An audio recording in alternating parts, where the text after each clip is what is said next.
दोस्तों, क्या इस देश में टॉलरेंस होना ही सबसे बड़ा गुनाह बन गया है? जब नूपुर शर्मा ने एक बयान दिया, तो पूरे देश में सर तन से जुदा के नारे गूंजने लगे। हफ्तों तक टीवी डिबेट्स हुई, अंतरराष्ट्रीय स्तर पर बवाल काटा गया और हिंदुओं को कटघरे में खड़ा कर दिया गया। लेकिन आज जब मौलाना जरसिस अंसारी सरेआम मंच पे हमारे आराध्य देवों के देव महादेव और सृष्टि के रचिता ब्रह्मा जी पर गिनूनी, अभद्र और आपत्तिजनक टिप्पणी करता है, तो वो सारा आक्रोश कहाँ गायब हो जाता है?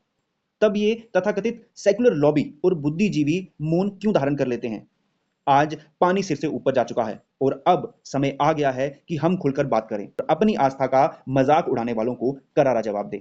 ये वही मौलाना जस्टिस है जिसने कुछ दिन पहले भगवान श्री कृष्ण को लेकर भी आपत्तिजनक बयानबाजी की थी। अब बिहार के कटिहार में इसने हिंदू आस्था के केंद्र शिवलिंग पर वो भाषा इस्तेमाल की जिसे कोई भी सच्चा सनातनी सुन नहीं सकता। लखनऊ से लेकर इंदौर तक एफआईआर तो दर्ज की गई है, लेकिन सवाल यह है कि हिंदुओं की आस्था इतनी सस्ती क्यों हो गई है? कोई भी उठकर इस पर चोट कर देता है। नूपुर शर्मा के समय छाती पीटने वाले लोग आज दुबक कर क्यों बैठे हैं? क्या फ्रीडम ऑफ स्पीच का ठेका सिर्फ सनातन धर्म का अपमान करने के लिए ही लिया गया है?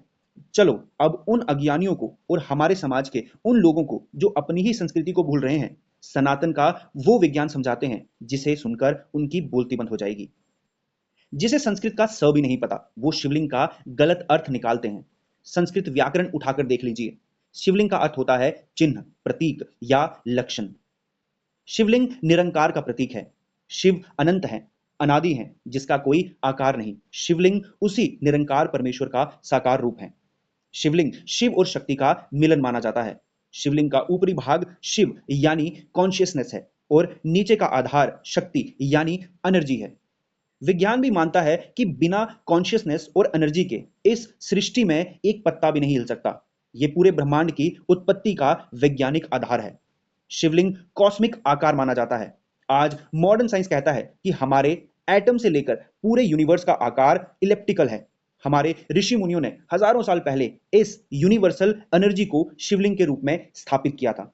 तो भाई और बहनों, जब तक हम अपनी गौरवशाली संस्कृति और उसके पीछे के विज्ञान को खुद नहीं समझेंगे, तब तक ऐसे उपद्रवी तत्व हमारी आस्था पर चोट करते रहेंगे।